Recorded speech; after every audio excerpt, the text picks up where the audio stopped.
Alright, it seems people really clicked with my discussion about what makes a good Pokédex. I was super excited to see so many people feel the way I did, and even those who disagreed had interesting points. I just enjoyed seeing people discuss the Pokédex in a new way. It's cool to actually talk about good game design in Pokemon, as scarce as it might be. Well, 2 months later I decided to strike while the iron was all but freezing and make a follow-up to that video. At the risk of pigeonholing myself as the Pokédex guy, I wanted to discuss the Pokédex from my favorite Pokemon games, the Kalos regional Pokédex from X and Y. I singled this dex out in my previous video as one of the worst in the series, based on the criteria I laid out. I want to take a look at the issues this Pokédex has, what can be done to fix it, and how these changes would have impacted X and Y. I also want to preserve Kalos' identity as we go through these changes. You already know how we can give Kalos a perfect Pokédex, just give it Hoenns. But not every game can be Pokemon Gen 3, as much as that pains me, so I'll be identifying the important parts of Kalos' Pokédex to make sure we keep them moving forward. And while stuff like the plot and the human characters of XY are outside of the scope of a regional Pokédex, I think we can use some of these changes to improve upon the areas where these games fall flat. Not by a lot. Deciding whether or not the player can catch Weedle before the first gym won't fix the fact that Lysander is one of the worst written characters in human history. But I think we can smooth over some of X and Y's smaller bumps. Alright, that's our parameter set. Let's do to Charizard what Stalin did to Trotsky.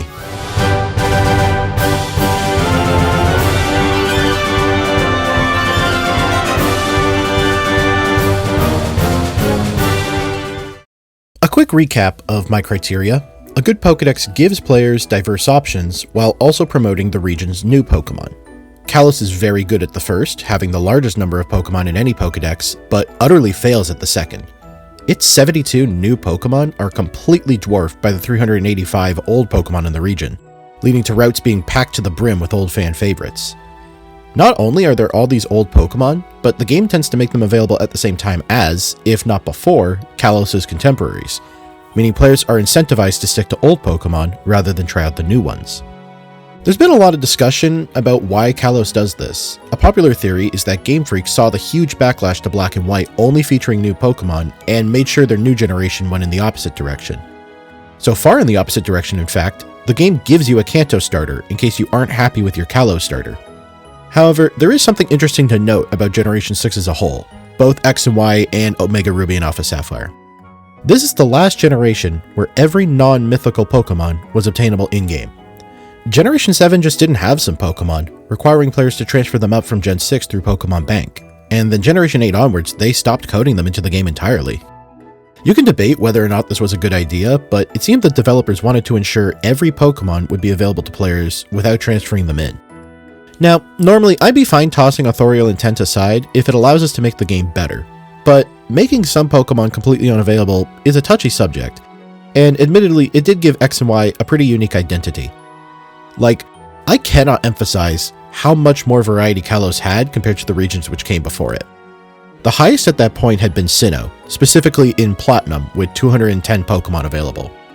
Kalos has over doubled that, with nearly every Pokemon available before the end of the game, other than the legendaries. This has become the standard moving forward, with only the original Sun and Moon dipping below 400 available Pokemon, but I think Kalos being the first matters a bit. Sure, this decision makes Kalos' new Pokemon stand out less, which I consider a flaw, but if you're excited to see your old favorites early on, that likely won't matter to you. So, despite how much I banged on about ratios of new Pokemon to old in my previous video, I'm choosing not to cut any of the Pokemon in the Kalos Pokédex, even those which would appear in the Hoenn remakes anyway. We're keeping all 457 Pokemon in X and Y. And while we could save most of them for the post-game, I'm also going to try and keep all of these options available for players going through the story. Again, the special part about X and Y is that all of these Pokemon are available throughout the story. Locking them behind the post-game isn't much different than requiring players to transfer them in. But with all these old Pokemon kicking around, the question remains, how do we promote Kalos' new Pokemon with so many old ones available?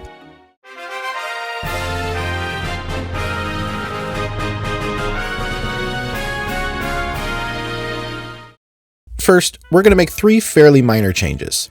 The most obvious is adjusting the spawn rates on each route.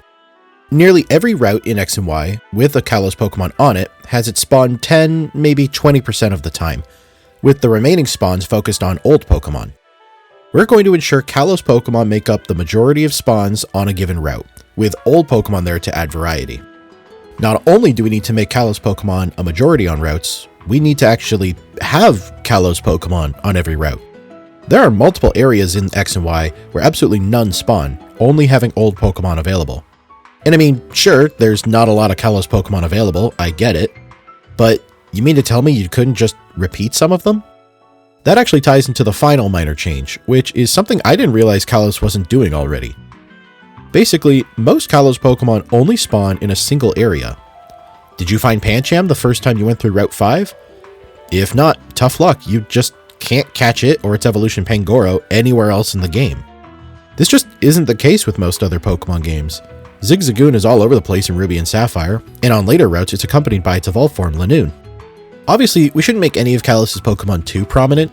Not only do we need to save space for all the other Pokemon which will be spawning there, but players will get sick of seeing the same guys all over the place. But I definitely think we should branch them out to more than just a single route wherever possible. These fixes are fine, and some might even say dandy, but they don't address the main issue Kalos has. How do we fit all these Pokemon while still putting the new ones first? I think the answer lies in one of the weakest points of X and Y, its rivals. Specifically, this little egghead here. Trevor! Huh? Really? I honestly didn't expect you to pick me. Of course I did. Just look at that guy. You've got like, less than half the surface area, right? Wait, Ogre, does hair count? 9! Dunker!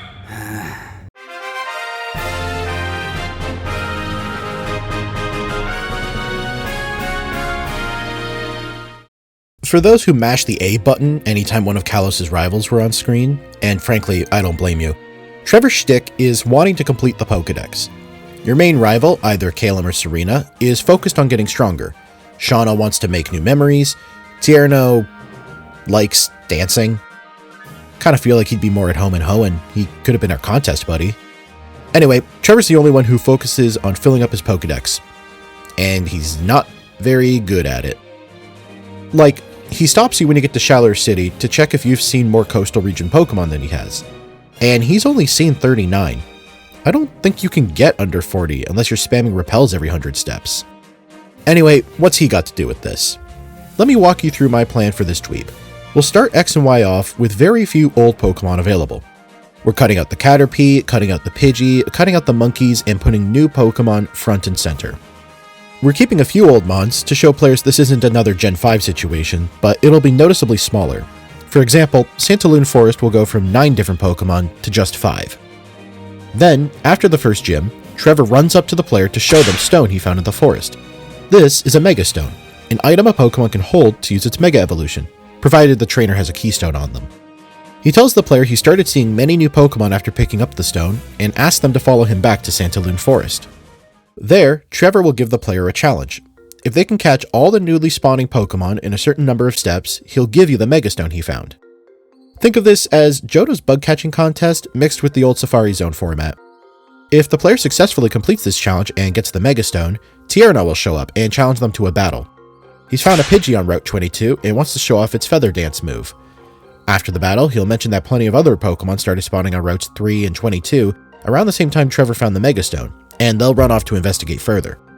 Throughout the game, Trevor will find Mega Stones after the player reaches certain milestones and offer more catching challenges, gradually adding more and more Pokemon to the region. Players can turn down these challenges if they just want to focus on the main story, but it gives them a chance to find old Pokemon they want to use on a team, and brings more of the Mega Stones into the main game, since all but a handful are currently post-game exclusive. Doing the challenges each time also allows us to add these old Pokemon to each area without totally reshaping how these routes look. Like, if you finished the challenge and all of a sudden couldn't find Fletchling anymore, that'd be kind of weird, right? We can make it so the challenge only has the fresh batch of old Pokemon spawn, then have them be fairly uncommon outside of these challenges. Not sure how Trevor is changing these spawn rates all by himself, but it's not like we get a good excuse for the bug catching contest spawns either. Admittedly, there's no in-universe reasoning finding the Mega Stones would make more Pokemon appear in the first place. You could say some crap like, oh, the Mega Stone gives off special energy when held by a trainer, attracting more Pokemon, but it's not like this is something we ever see the stones do. Despite that, I think there's enough mystery surrounding Mega Evolution that we could accept this without too much thought, and its benefits on the gameplay are worth it, even if it doesn't make total sense. I also like giving Trevor something to do. Yeah, this won't make people trash their shrines to end and start worshipping Trevor instead, but these challenges make him actually useful to the player, which is a big step up from how he is now. So that's the biggest change I'd make to X and Y. Stagger its Pokemon spawns. I think this is a solid compromise. It ensures Kalos still has an unprecedented amount of Pokemon, while allowing new Pokemon to get first dibs on players' teams. This, coupled with making Kalos' Pokemon spawn more frequently and on more routes, will make them more prominent and make Kalos as a whole feel less pandery. Now that I've outlined my plan for this revamped Kalos, I'm going to walk you through a few routes to show these changes in action. I won't outline the whole game, that sounds kind of monotonous, but I'll include a spreadsheet in the description comparing my changes to how X and Y is currently.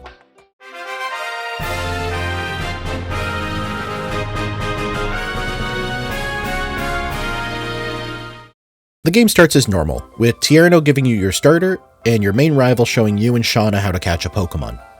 Route 2 will just have Fletchling, Bunnelby, and Scatterbug, since we've removed the Pidgey, Zigzagoon, and Cantobug which used to spawn here. The Kalos Pokemon already fulfill the same roles as these old mons, so we can keep them out for the time being. Most of the other Pokemon set to spawn before the first gym also fall into these roles, but there are 3 notable exceptions: Pansage, Pansear, and Panpour. Doesn't really feel like 3, but that's neither here nor there. While these monkeys are some of the least popular designs to come out of Unova, here they actually offer something interesting. It allows players to catch a grass, water, and fire type before the first gym. The only other game to offer this is Platinum specifically. Diamond and Pearl didn't have Ponyta available until after Rourke. You can get this core in Diamond and Pearl and some of the other games if you pick the Fire starter, but having all of them available in the wild means any player can get it regardless of who they pick. Now, I don't know who would use any of these monkeys, let alone 2 of them, but it may be interested in preserving this while I move stuff around. If the monkeys are leaving, it makes sense to recreate their type coverage with Kalos Pokemon. And we're already a third of the way there. Litleo spawns on Route 22, right beside the Santalune gym. So, which grass and water types should take Pansage and Panpour's places? Grass has 3 contenders: Skiddo, Phantump, and Pumpkaboo. And I don't know about you, but Phantump and Pumpkaboo seem way more foresty than Skiddo. But how do we choose which of these 2 will spawn here? Simple, we don't. I'm picking both of them and making them pseudo-version exclusives. Phantump will spawn in Santalune Forest in X, Pumpkaboo in Y. Later, the player will encounter whichever ghostie they didn't find in the forest on routes 15 and 16. Normally, I'd be a bit hesitant to make a ghost type available this early, but they actually match up pretty poorly versus the first 2 gyms. Viola's Vivillon has Gust to hit them super effectively, while they're both stuck with the incredibly weak Astonish. Meanwhile, Grant Zamora has Ice Stab and his Tyrant has Strong Jaw boosted super effective Bites. They'll still be really helpful versus all the early trainer battles with Pokemon who only know normal type attacks, but they won't make the game too easy. If we're moving Phantump and Pumpkaboo to the beginning of the game, I'd also change them from a trade evolution to a regular level-based evolution. There's no real reason these 2 need to trade to evolve, and having them evolve around level 35 makes them a nice parallel to the Litleo family, sharing similar stats in both their first stages and second stages. The only thing I'd be concerned about is if these 2 would overshadow Skiddo, who's not set to spawn until after Lumiose City and has a less interesting pure grass typing. But Skiddo does get a bit of a popularity boost from seeing it all over the city transporting people, and it's still available much earlier than most other grass types, so it shouldn't suffer too much. Water is a harder choice. Kalos only has 3 water lines, excluding the starter Froakie and the mythical Volcanion, but there's 2 choices which both have things going for them. Binacle is a water and rock type, meaning it will be especially useful for Viola's bug types. It's also one of the least popular designs from Gen 6, and I'd like to give it whatever boost it can get from spawning this early. But it's a barnacle Pokemon, and barnacles cannot live in fresh water. Fun fact, manatees have been observed swimming into fresh water to get barnacles off of them, as they'll just fall off and die. Yeah, Pokemon don't need to be exact one-to-one representatives of the real-world counterparts, but the series is actually really consistent at putting an effort to represent real-world ecology. This makes Binacle more suited to Kalos' oceans rather than the pond on Route 3 or the river running through Route 22. Clauncher, meanwhile, is largely based on a lobster, which, like the barnacle, is a saltwater critter. However, it also resembles the crawfish, the lobster's freshwater cousin, and it's a bit more believable that it could spawn in a river or pond. Clauncher is also not super popular. For some reason, it and Skrelp are only available between Ambrit Town and Silage City, and only while fishing with the Great Rod. But the Great Rod is not available until Coumarine Town, 2 badges after Silage City.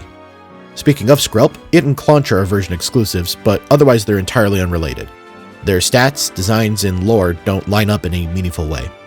If we put Clauncher on Route 3 and 22, we can make Binnacle our X exclusive to replace it. We'd have to take Binnacle out of the Rock Smash encounters it currently has, since Skrelp wouldn't make sense to be its Rock Smash equivalent in Y, but that's not a big ask in my opinion. All things considered, I'm picking Clauncher to spawn here, and making Binnacle an X version exclusive. The last new Pokemon I'd like to move up is Pancham. This is both to fill the fighting type gap left in the absence of Riolu on Route 22, but also to help it stand out more on its own. Currently, it spawns for the first time on Route 5 alongside Skiddo and Furfrou. I'm planning on moving Furfrou a route earlier, but there's still a lot of new Pokemon between routes 5 and 7. Putting Pancham on Route 22 helps to spread out some of our new Pokemon, while increasing the Pokemon available before the first gym. So far, we've got 7 Kalos Pokemon and 4 areas before the first gym.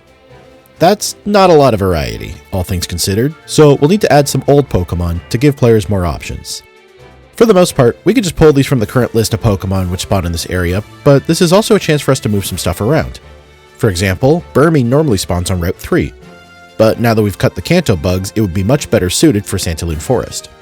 We can also take this opportunity to provide some new options for players. With Weedle gone, players no longer have a Poison type available before the first gym, and given that the only new Poison type in Gen 6 isn't available until after the third gym, there's not much harm in finding a new one to put here. I decided to go with Ekans. Its pure Poison type isn't super useful, but it covers that base for players, while also letting Skrelp shine later. I also debated adding Stunky or Badoo here, but I think they're better off around where the games actually introduce them. I'd also like to keep Azurill on Route 3 as our first available Fairy type, one of Gen 6's big selling points. I debated moving Flabebe to Santalune Forest to treat it as the Fairy type Pikachu to Santalune's Viridian Forest, but I decided against that for reasons which will be pretty apparent in a moment. Along with these 3, I'd also include Dunsparce on Route 3, Surskit on Route 22, and Farfetch'd on both. Obviously, all 3 of these share traits with Bunnelby, Scatterbug, and Fletchling, but most players will remember these Pokemon as being pretty underpowered, and they'll be popping up after the players had a chance to use the Kalos Pokemon in Santalune Forest. I'd prefer not to have any competition for these Pokemon this early on, but we also can't have the old Pokemon overshadow the new ones after the first gym. And these 3 are at least less direct competition than some of the other Pokemon available in the actual game. As for Quackland, the Farfetch which players can trade for in Santalune City, we'll keep that as is, but change the trade requirement from Bunnelby to Azurill. I just don't think it makes sense to encourage the player to swap a new Pokemon for an old one if our goal is to make the new Pokemon seem more appealing. So that's what's available at the start of the game. 7 new Pokemon and 6 old ones. What does Trevor bring with his first challenge? And more importantly, which Mega Stone does he give? I figure we should have it correspond with one of the new Pokemon we'll be adding to Santalune Forest. Looking through X and Y's Mega Evolutions, many of these wouldn't make sense flavor-wise or gameplay-wise. Pinsir and Heracross make sense to appear in the forest, but their stats are ludicrously high for this point in the game. We'd have to completely neuter their movesets to help players catch them, and once they start getting good moves, they trivialize everything up to Grant's Gym. Having Trevor give us the Gyarados Mega Stone with Magikarp spawning would definitely be better for gameplay, but of course Magikarp isn't a good thematic pick for the forest. There was one which stood out to me, partially because I could have sworn this Mega was added in ORAS. Bannet evolves from Shuppet at level 37, and before it evolves its stats are even lower than Clauncher, Litleo, and the Grass Ghosts. Its moveset isn't particularly helpful either. It's a physically leaning ghost type, but the only physical ghost attack it gets before evolving is the weak Shadow Sneak. But despite Shuppet being a bit underwhelming, it would be a unique early game spawn. Most games have it first available after the 6th gym. And of course some players might choose to invest in it since they just got the Mega Stone for its evolved form. I think there's enough pros and cons that players would have to decide whether they prefer Shuppet or the respective Kalos Ghost. It shouldn't be a super obvious pick. Alongside Shuppet, Santalune Forest will now also feature the 3 monkeys we cut earlier, and Pichu. I really debated pushing Pichu to another area since it comes so much earlier than either of Kalos' new electric types, but ultimately there isn't really another great spot to include it. I did decide to devolve it from Pikachu, who currently spawns in Santalune Forest, so it's at least weaker than before, and the friendship barrier to evolve Pichu might discourage some players from investing in it, giving the other electric types a chance to shine. Once players catch all 5 of these old Pokemon, get the Bananite, and defeat Tiernos Pidgey, the 2 of them run off to investigate the new Pokemon on routes 3 and 22. Players will follow them out of the forest and can decide whether to tag along and see what else just appeared, or move on with the main story. If they talk to Trevor, he can hold his challenge for either of these routes, or Santalune Forest if the player wants to redo that challenge. Obviously, he won't have another Mega Stone just yet, but he could give the player small rewards for doing the challenge again, like some Great Balls or Revives. Between routes 3 and 22, there are 6 old Pokemon which have started appearing. Bidoof and Riolu on Route 22, Pidgey, Zigzagoon, and either Caterpie or Weedle on Route 3, and Psyduck on both. These are all present before the first gym in the actual games, and they provide some alternatives for players who aren't quite satisfied with Kalos' new Pokemon now that they've used them for a bit. They're pretty mundane for the most part, but having Riolu as an obscure spawn here should hopefully encourage players to keep checking these challenges out as the game progresses. Alright, that's the first section of the game. Let's go a little further ahead and see how else these changes will affect the games.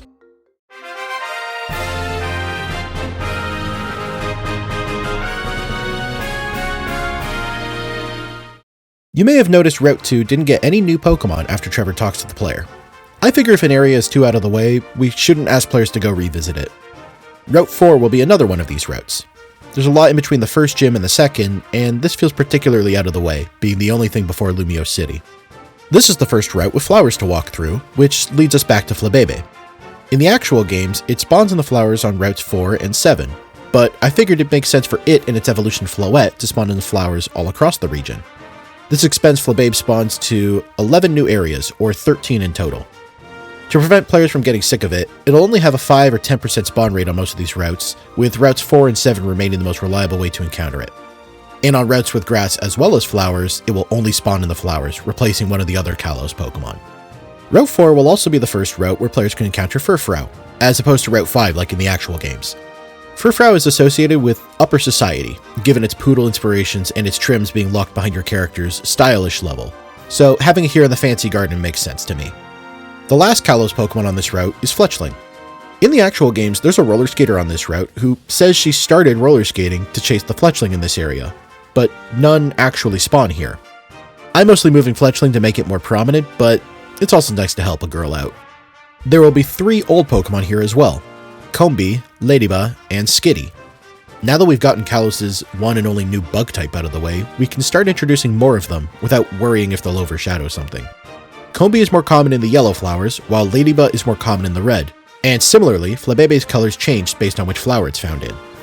Alright, Lumiose City, the single best area in any Pokemon game. Fight me. No Pokemon spawn here, but there's 2 changes I want to make. The first should be pretty obvious. No more Kanto starters. X and Y gives the player a second starter not even an hour into the game, and admittedly, it does serve an actual purpose other than pandering.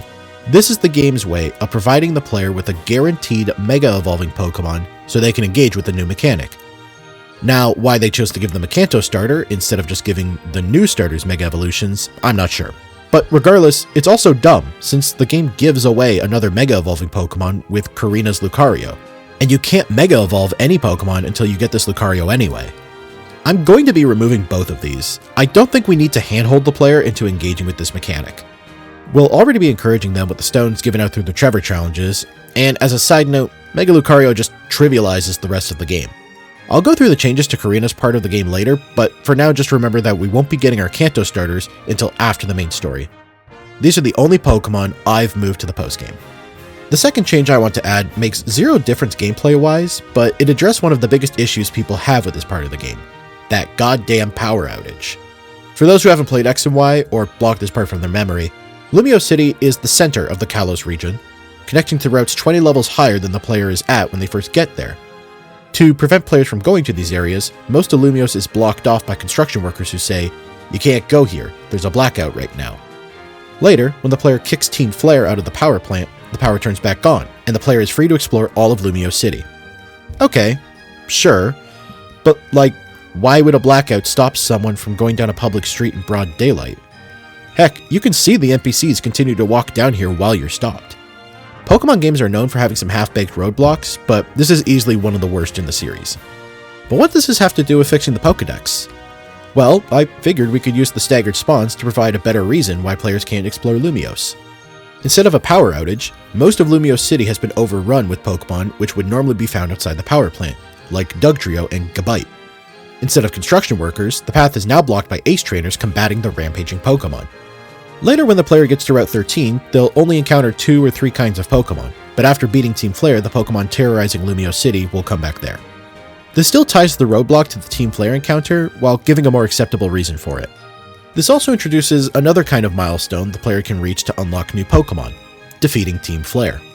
This is especially useful for this next section of the game. If we only tied the Trevor challenges to gym badges, there would be 7 routes and caves between the first gym and the second, even if we exclude Route 4 like I mentioned earlier. I'm going to add another Team Flare encounter on Route 7 to split this huge chunk of the game in half.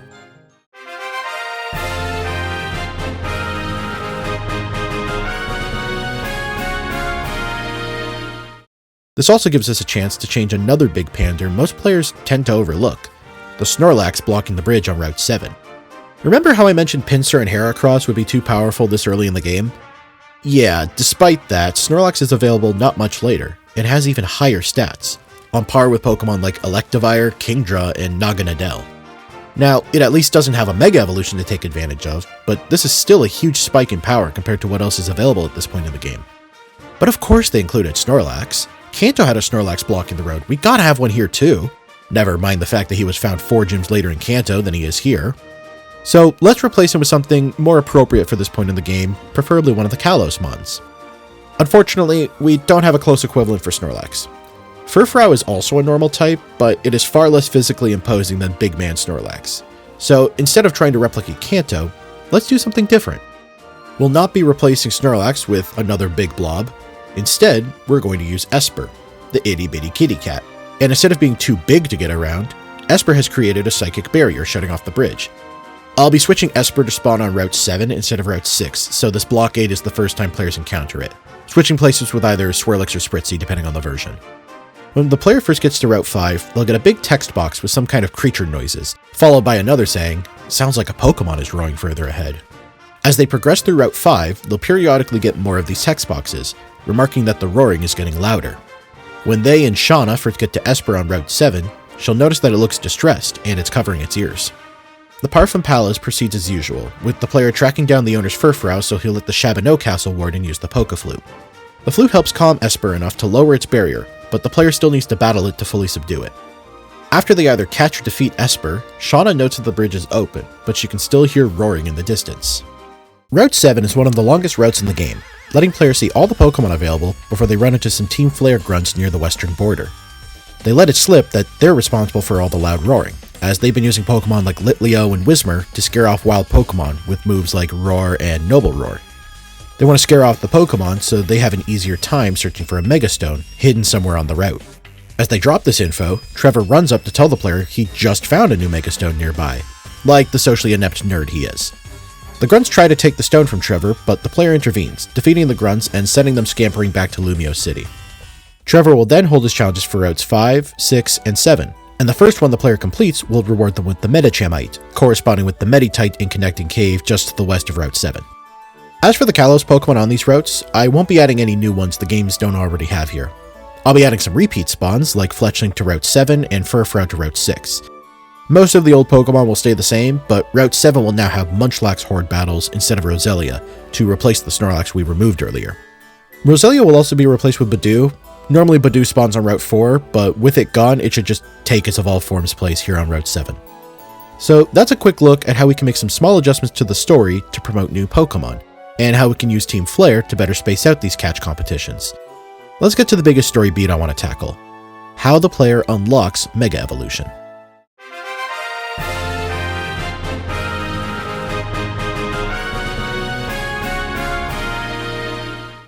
Alright, fast forward to Shalour City, home of the third gym, and the place where players first gain access to Mega Evolution. Trevor will have held 3 more catch challenges since Route 7. One for Glittering Cave in Route 9, one for Routes 8 and 10, and one for Reflection Cave, giving the player the Manectrictite and the Pinsirite in X, the Houndoomite and the Heracronite in Y, and the Aerodactylite in both. I like to imagine the second stone was actually given to the player by Tierno, instead of that fake stone he finds in the actual game, but regardless, Trevor will start offering his challenge once the stone is found. You may notice the first stones are for Pokemon which don't spawn in their respective versions. Houndour is exclusive to X, but the Houndoomite is exclusive to Y. The actual games do this as well, probably to encourage trading. I decided to keep this the same in my version. The player will already have access to 4 other Megastones before they can even use Mega Evolution. This one can be a bonus to encourage trading. Back to Shalour, the player will be prohibited from entering the Tower of Mastery until after they've beaten Karina in a gym battle, at which point she'll ask them to meet her there. The player heads inside and sees either Calum or Serena, who beat Karina before the player did. They challenge the player to a battle to see who gets the Keystone. After the rival is defeated, the player can now Mega Evolve their Pokemon. Karina will mention she has a special Megastone she'll give you, but only if you beat her in a one-on-one battle with your own Mega Evolved Pokemon. This, of course, is the Lucario Knight, the item which allows Lucario to steamroll the rest of the game. The player will have been given at least 4 Megastones for free, 5 if they did Trevor's challenge in Santalune's Forest, so they'll have some options for which Pokemon they'll use to take on Karina. Obviously, some are less helpful than others. That Benedite is handy if you trained up your Shuppet, but it'll be hard to get it to a high enough level if you're just starting now. This is why the player gets either the Pinsirite or the Heracronite right before this town.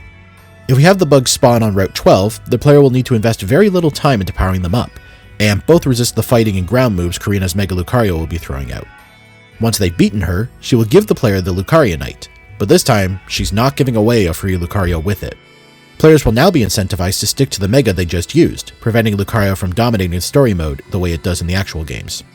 As for those who chose to seek out Riolu earlier and invest in it, this serves as a little reward for their engagement with the game's side content. And like sticking with your Magikarp until it evolves into Gyarados, I think this gives players the right to play on easy mode. That should be a good point to stop this walkthrough. I don't think you need to see the full game to get the point. But I'll quickly go over all the Kalos Pokemon who have been moved around with all these changes, and the Megastones missing after Trevor's challenges.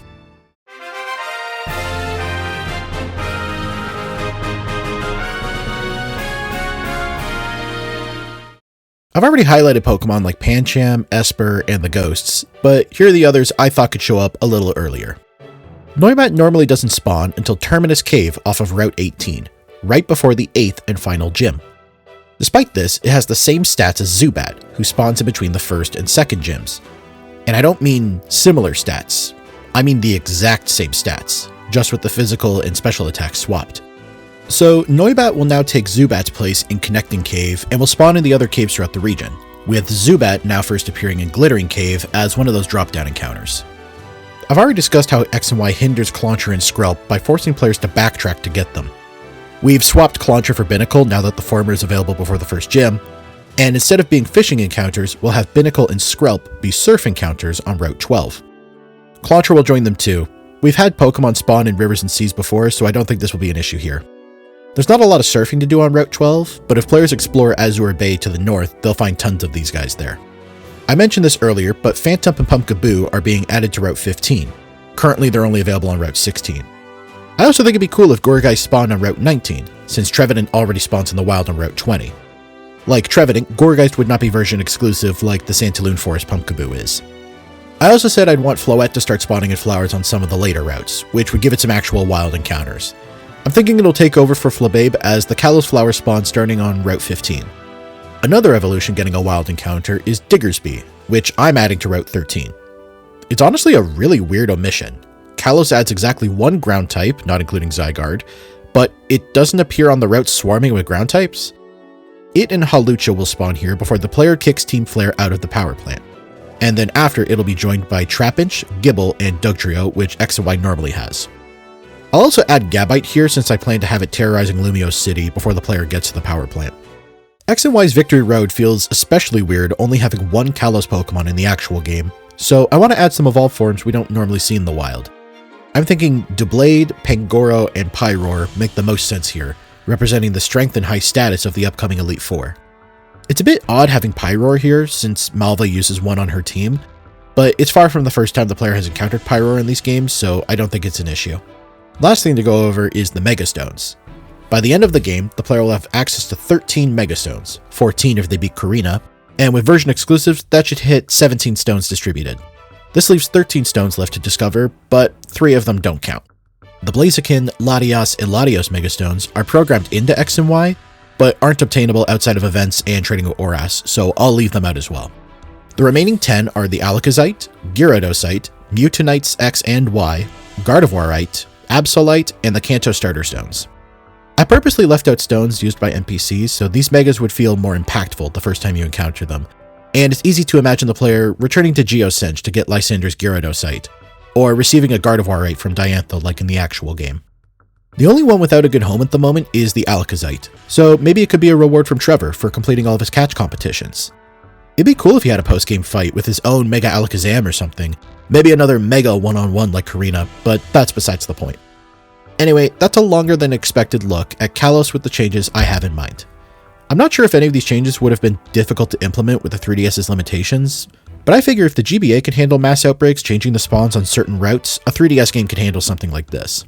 Again, if you're interested, I have a full breakdown of how I change all the spawn rates of each route in X and Y, which I've linked in the description.